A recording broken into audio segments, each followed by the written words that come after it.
भाई हमरो सीधवा हवन, भौजी चढ़वा के हई भाई। भाई हमरो सीधवा हवन, भौजी चढ़वा के हई भाई। अचिको बाते पर हौकड़े ली, केहू से जाली अजुराई। भाई समझावे ले उनके तो उनकर पाही लगावे ली, और सात पूछते ले उनका के एके सांसे गरियावे ली। भाई ना कबहू चाहे ले भौजी से मुहे लागे के, भाई ना कबहू चाहे ले भौजी से मुहे लागे के।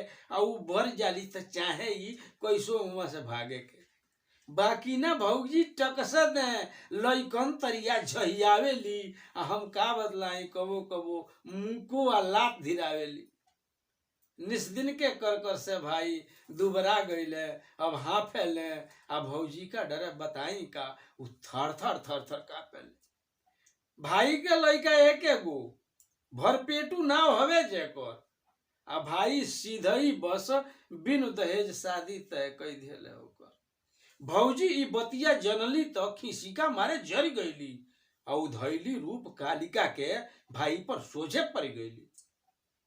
भाई समझावल रूप रंग वो लड़की के सुंदर बाटे, ओके देखबू तो तू लगबू दांते अपन अंगुरी काटे। उ पढ़ल लिखल रहनी पतोह, ये घर में जहिया आ जाई आ दे दवाई तोरो तो तारा पर मस्ती छा जाई। भौजी कहली टुअरा तोरा मस्ती के आज निकारब हम। अब तकले तो बहुते सहनी पर आज बांस से मारब हम। कहतरी कि रे हुर कहवा ते तो हमरा नाकी में दम कैले बाड़े। गबड़ूखा देह रहे हमरो ते डोरा दस कैले बाड़े।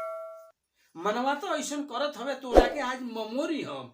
रे लुका लावना तोरा के जरते चूल्ही में जोरी हम रोज मनावत बानी की कतही ते ऊपर पड़ जैते, चाहे खपर में काली के जर के जल्दी से मर जैते। मर गईले गाड़ी से कचरा के ऐसन जो सुन जैती हम। जोड़े खपर देवी माई के तुरंत चढ़ाते ऐती हम। जोड़े खपर देवी माई के तुरंत चढ़ा के ऐती हम। ते जाने लीस कितना कितना पापड़ पहले के बेलल बा, तब जाके तोरा अंगना में ये वो लइका खेलल बा। कौन पापड़ बताओ तरी का बेलल बा कि कहतरी कि ते जाने लीस कितना कितना पापड़ पहले के बेलल बा, तब जाके तोरा अंगना में ये एगो लइका खेलल बा। जब जब पाँव भइल भारी तब अल्ट्रासाउंड करवनी, आ कोखी में लड़की बिया जान पेटे में ओके मरवनी। बहुते जब कष्ट उठौनी तब भइनी एगो लइका वाली। तोरा कहले कदी बिया हो लइका के खाली खाली। औरी कहली जो माफ भइल अब तक लेके गलती सगरी, पर कह देतानी साफ साफ ए बेरा से बनिए गठरी। लइका के शादी के बतिया अब सेते कहीं चलइए मती। बोले के ढंग है ये नहीं खेता पकड़ पकड़ बतिये मती। जो चूड़ी पहन रहू घर में अब सेते बाहरा जइए मती।